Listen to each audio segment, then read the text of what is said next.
Donald Trump is panicking as his trip to China is backfiring in his face. Now, somebody must have told Donald Trump that Xi Jinping has been saying that currently American power is declining and China's power is rising. Xi Jinping talked about the Thucydides trap and how a lesser power, China, is now surpassing the greater power, the U.S., and that the U.S. needs to get out of China's way as China becomes the dominant player in the world. And so Donald Trump now is trying to rationalize, how could Xi, who Donald Trump admires so much, say that during their state meeting together, during their state dinner together? So Donald Trump just went on social media and he said, oh, no, you don't get it. Xi Jinping was talking about Biden.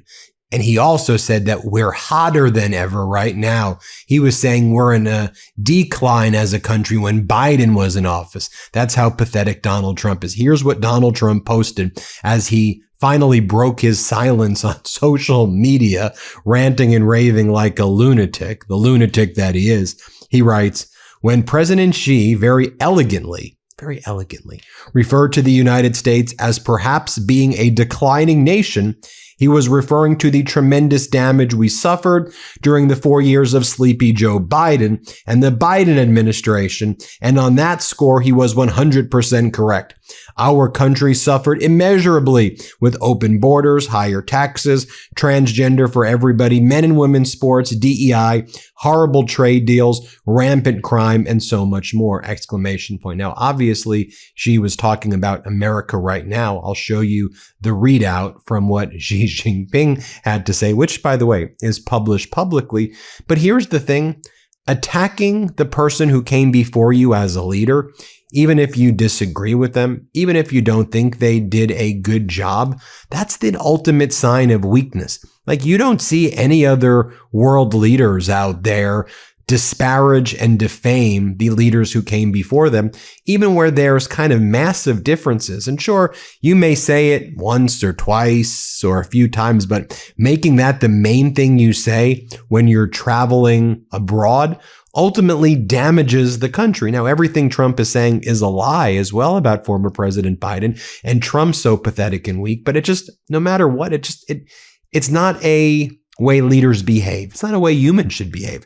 Trump goes on to say, President Xi was not referring to the incredible rise of the United States has displayed to the world during the 16 spectacular months of the Trump administration, which includes all-time high stock markets and 401ks, military victory and thriving relationship in Venezuela, the military decimation of Iran to be continued, strongest military on earth by far, economic powerhouse again with a record $18 trillion being invested into the United States by others, best U.S. job market in history, and with more people working in the United States right now than ever before, ending country-destroying DEI, and so many other things that it would be impossible to readily list. In fact, Xi congratulated me on so many tremendous successes in such a short period of time. Sure, Donald. And here's the thing. The level of delusion there where every single thing is a lie, it's not just embarrassing, it's incredibly damaging. There's not record jobs. We're in a jobs recession right now. Our economy is not booming right now. Most Americans, other than billionaires and decamillionaires, are suffering right now. Donald Trump goes on to say that Iran's military is totally decimated. It's not totally decimated. They control the Strait of Hormuz. They've replenished their drones and ballistic missiles and launchers. And then he puts in "to be continued!" exclamation point. Again, just creating more global uncertainty while the world moves on from the United States. America first equals America alone. And you just have Donald Trump again, just whining and whining. Oh, and Xi Jinping told me how good I am. Then Trump says, 2 years ago, we were in fact a nation in decline. On that, I fully agree with Xi. But now the United States is the hottest nation anywhere in the world. And hopefully our relationship with China will be stronger and better than ever before. Again, so utterly pathetic. More clips of Donald Trump's disastrous interview with Sean Hannity were just released. Hannity said, so what did Xi ask you? What did Xi want from the U.S.? Watch what Donald Trump says. Play this clip. What does he want from the U.S.? A lot of things. We talked about a lot of things. Too many things to discuss, but a lot of things. We had a very good meeting, but yeah, and we know that Donald Trump gave Xi the H-200 chips, the semiconductors. Donald Trump allowed Xi to assert dominance over Taiwan. Donald Trump allowed Xi not to bring up, not to bring up any of the topics that the U.S. wanted to talk about. Then Donald Trump said, Xi is going to order 200 jets from Boeing, and he wanted 150, and I got 200. No, the market expected 500 planes to be ordered, and now Boeing stock is crashing because people believed 500 would be ordered. You got 200, 300 less than everybody thought. Here, play this clip. We want things from them. One thing he agreed to today is going to order 200 jets. That's a big thing, Boeing's. 200 big ones. That's a lot of jobs. It's a lot. Boeing wanted 150. He got 200. He said, I think it was a commitment. I mean, sort of like a statement, but I think it was a commitment. The markets love it. The Dow topped 50,000 today. First time since before the war. And then Hannity said, did you discuss China's support of Iran with Xi? Did you discuss the fact that China is actively giving military equipment, intelligence, economic support, financial, diplomatic, military? I mean, you had Foreign Minister Araghchi from Iran in Beijing last week with Wang Yi, China's foreign minister, and they were saying that. Like, it's not even like secret intelligence. Yes, our intelligence community says that China is providing military and economic and diplomatic and other support to Iran, but Wang Yi and Araghchi said it yesterday. Watch what Donald Trump says. Play this clip. The issue, and you've been asked about it, and you've spoken about it, and that is China's support of Iran. How big a discussion was that today? We discussed it. I mean, when you say support, they're not fighting a war with us or anything. No. He said he's not going to give military equipment. That's a big statement. He said that today. That's a big statement. He said that strongly. But at the same time, he said, they buy a lot of their oil there, and they'd like to keep doing that. So pathetic. And then Donald Trump says, Xi says he would like to make deals regarding Hormuz. So maybe we'll see. What do you mean, maybe we'll see? Here, play this clip. President Xi would like to see a deal made. He would like to see a deal made. And he did offer, he said, if I can be of any help at all, I would like to be of help. Because, he did say that. Yeah, he did say that. And look, anybody that buys that much oil has obviously got some kind of a relationship with him.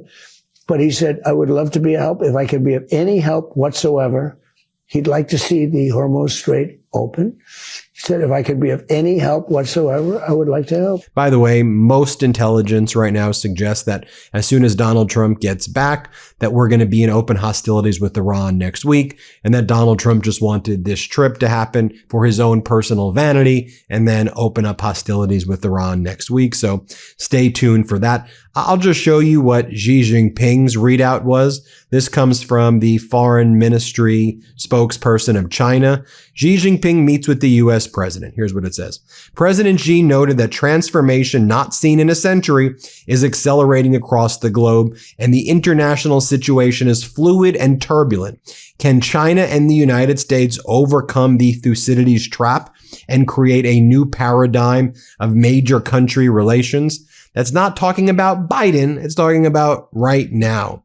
It goes on to say that Xi Jinping said, quote, constructive strategic stability means positive stability with cooperation as a mainstay, healthy stability with competition within proper limits, constant stability with manageable differences, and lasting stability with expectable peace.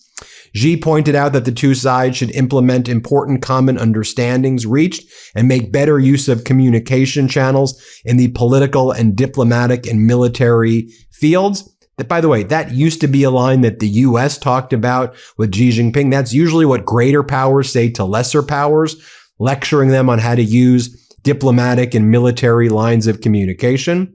But here, the U.S. is getting lectured from China. That's a real role reversal. And people who are familiar with diplomatic language will tell you that's the language of dominance as opposed to a lesser power.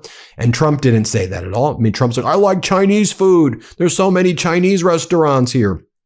And then President Xi stressed that the Taiwan question is the most important issue in China-U.S. relations. If handled properly, the bilateral relationship will enjoy overall stability. Otherwise, the two countries will have clashes and even conflicts, putting the entire relationship in great jeopardy. Taiwan independence and cross-strait peace are as irreconcilable as fire and water. Safeguarding peace and stability across the Taiwan Strait is the biggest common denominator between China and the U.S. The U.S. side must exercise extra caution in handling the Taiwan question. Now, Jesse Waters, Donald Trump's propagandist, here's how he's describing things in a predictably disgusting way. Let's play this clip.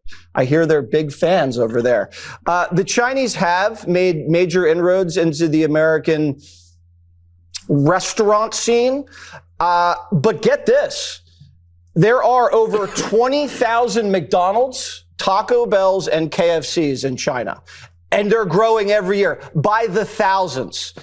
And once the United States gets fast food into a country, that's it. Fried chicken, Big Macs, chalupas. They start listening to our music, watching our movies. They start marrying our women. I'm just kidding. We don't allow that. But that's basically now an American colony. We got them hooked, and it's pretty much over. The Chinese have a history of expanding and then collapsing, expanding and then collapsing. So Trump, the strategy is ride it out peacefully as they expand alongside them peacefully. And when they collapse, you feast on their carcass.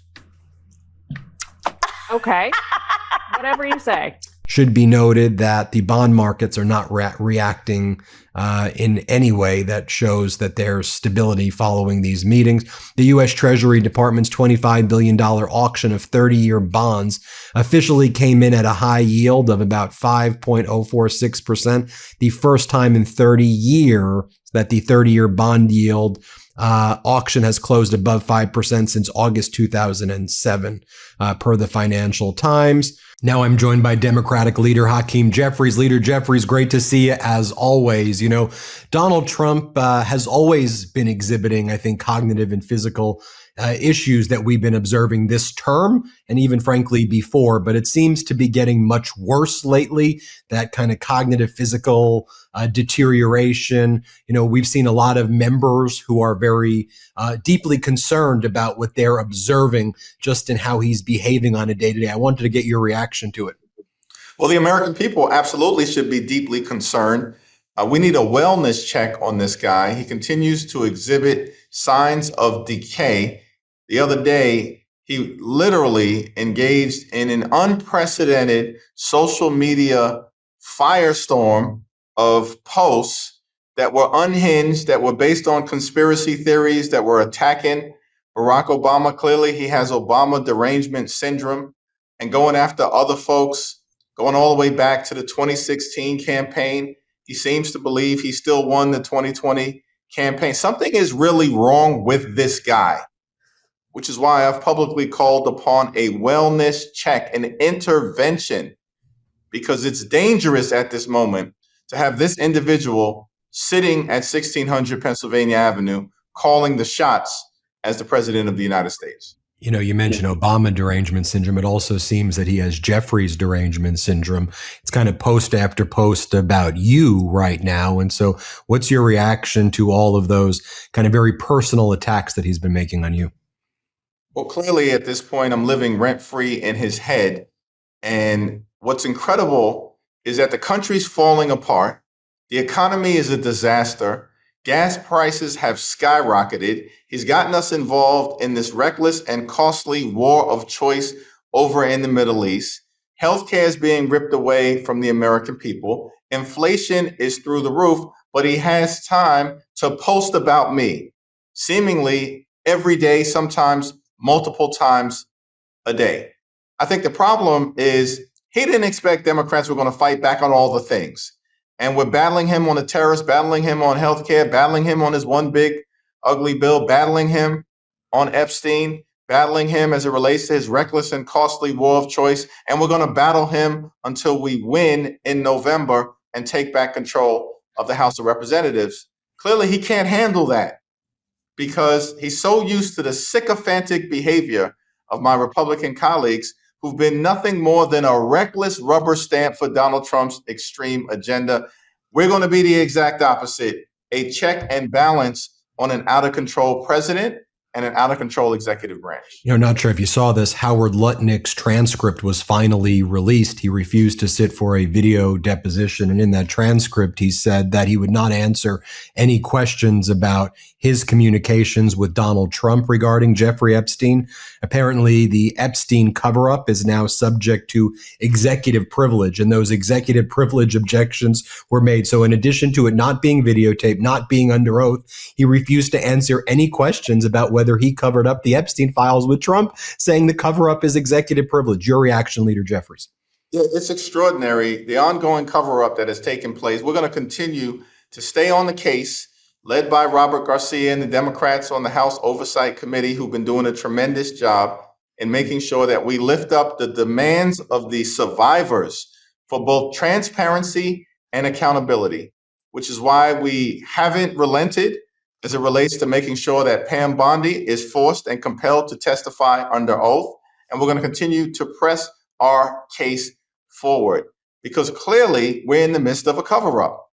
The Trump administration is hiding something, and the American people deserve to know the truth, the whole truth, and nothing but the truth. But my understanding is Bondi does not want to be under oath the same way Lutnick wasn't, and she doesn't want to be on videotape at the end of May because she doesn't want the American people to see her reaction the same way people couldn't see Lutnick's reaction, although that transcript is absolutely heinous when I read it. So what's your reaction and what you want to say to Pam Bondi about the fact that she refuses to do this in video, and Republicans who are basically enabling that in the House Oversight Committee saying no video? She came before the Judiciary Committee and embarrassed herself. In fact, because of the pressure that House Democrats put on her at that Judiciary Committee hearing, we believe eventually it resulted in her being terminated, just like we forced Kristi Noem out of her position as Secretary of Homeland Security. But Pam Bondi came before the House and she tried to act like a gangster in front of us. And so where's that gangster persona right now? Show up under oath, testify on camera so that the American people can see you. Or was it all just a fraudulent act and performance for Donald Trump? The stakes are high right now, and you're going to be forced to testify under oath on camera one way or the other. You can either do it now, or you can wait until Democrats take back control of the House of Representatives, and you will be compelled to do it then. But you are not going to be able to evade the scrutiny that comes from testifying in the public domain. Leader Jeffries, I want to get your reaction to Donald Trump's trip to China. On the one hand, you had Xi Jinping talking about a restructuring of global architecture, China being a dominant power, multilateralism. On the other hand, you had Donald Trump talking about Xi Jinping is so strong, you're such a good leader, I love to eat Chinese food, or there's lots of Chinese restaurants in the United States. What's your reaction to how America was being represented by Donald Trump in China? Donald Trump went overseas to China and embarrassed the country, as always. It's unfortunate, but it's extraordinary to me that you had an American president go over to China and bend the knee to the Chinese Communist Party. It's because Donald Trump has put America in a position of weakness, including but not limited to by this reckless war of choice that has actually resulted in Iran being stronger today than they were before the United States of America went in, as a direct result of the strategic mishaps, the stumbling, fumbling, and bumbling of this corrosive, toxic, incompetent Trump administration, of course, including the so-called Secretary of Defense, Pete Hegseth, the most unqualified Secretary of Defense in American history. And so Donald Trump went over to China with a weak hand. And as a result of it, I think America is not going to benefit in any way from the bilateral summit that took place over in China. God help us all when it comes out what Donald Trump gave away to the leader of the Chinese Communist Party because of how weak Donald Trump has been as president of the United States of America. Well, it seems to be those coveted H200 semiconductor chips is one of the things that he gave that for national security reasons. It wasn't even under discussion, but Donald Trump seemed to give that away. And weak cards, and he showed his weak cards while he was there. He's like, look at my weak cards, everybody. But I want to talk about Donald Trump's golden ballroom, which we now know is going to cost $1 billion. MAGA Republicans trying to push that through to make the taxpayers pay $1 billion for that. A golden triumphal arch to be bigger than Pyongyang's arch, reflecting pool, turning it into an actual pool, coating it blue with someone who he claimed was his pool guy, but then said it wasn't his pool guy on the no bid contract. I can keep going through these, though. $10 billion settlement with himself in a lawsuit that he brought against the IRS that he's making taxpayers pay for. I guess this is what he's focused on. So what's your reaction to all of that? Yeah, Donald Trump and Republicans continue to be focused on self-aggrandizing behavior, celebrating themselves. Even though they've been a complete and total disaster, they failed the country in every way possible, but they have zero interest in actually making life better for the American people. Instead, he's focused on spending $1 billion in taxpayer money to construct a monument to himself on public property, the east wing of the White House, and build this so-called ballroom. I mean, Donald Trump is making the case for why Republicans need to be thrown out of office in November, because these people are getting ready to spend $1 billion when they won't spend a dime to actually make life more affordable for the American people. Wouldn't spend a dime to extend the Affordable Care Act tax credits.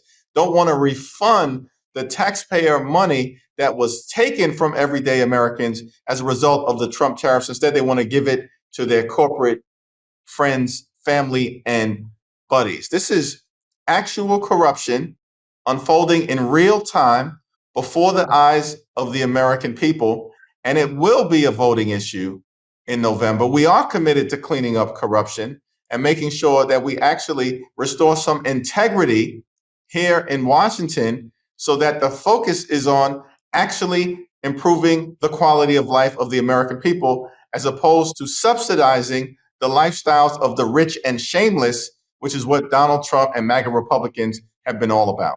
Leader Jeffries, you think Republicans are going to get thrown out in the midterms and you're going to become the speaker? You think the Democrats are going to win in these midterms? Lots of people very worried after the Supreme Court gutted the Voting Rights Act, and then these MAGA Republican states eliminated all these black congressional districts. So where do things stand there? Yeah, it's outrageous what has happened in terms of what the Supreme Court has unleashed, the largest assault on black representation since the Jim Crow era. There's a return to Jim Crow-like tactics in terms of destroying black opportunity districts all across the South. We have to continue to forcefully respond, not just in terms of pushing back in the South as it relates to what happens, but in states all across the country. And that's an ongoing effort. Now, we began this Congress only 3 seats short. So Republicans have the narrowest majority of any party since 1930, the Great Depression. During the first Trump midterm election, we were 24 seats short. And in that midterm election, Democrats flipped 40 seats. And 31 of those seats were, in fact, in districts that Donald Trump had just won in 2016. We're in a more favorable political environment at this particular moment in time. And we only need to win a fraction of those 40 seats that we won back in 2018. So even with what they're doing in the Deep South, at the end of the day, and we still have litigation in Virginia, we have litigation in Florida, and there's ongoing litigation in Wisconsin. When we get to the end of this process, at best, Republicans will have increased their margin by maybe 2 or 3 seats, at best. And at the end of the day, we are going to take back control of the House of Representatives. Leader Jeffries, we'll leave it at that. Thanks so much for joining us as always. Thank you. Everybody hit subscribe. Let's get to 7 million subscribers. Want to stay plugged in? Become a subscriber to our Substack at MeidasPlus.com. You'll get daily recaps from Ron Filipkowski, ad-free episodes of our podcast, and more exclusive content only available at MeidasPlus.com.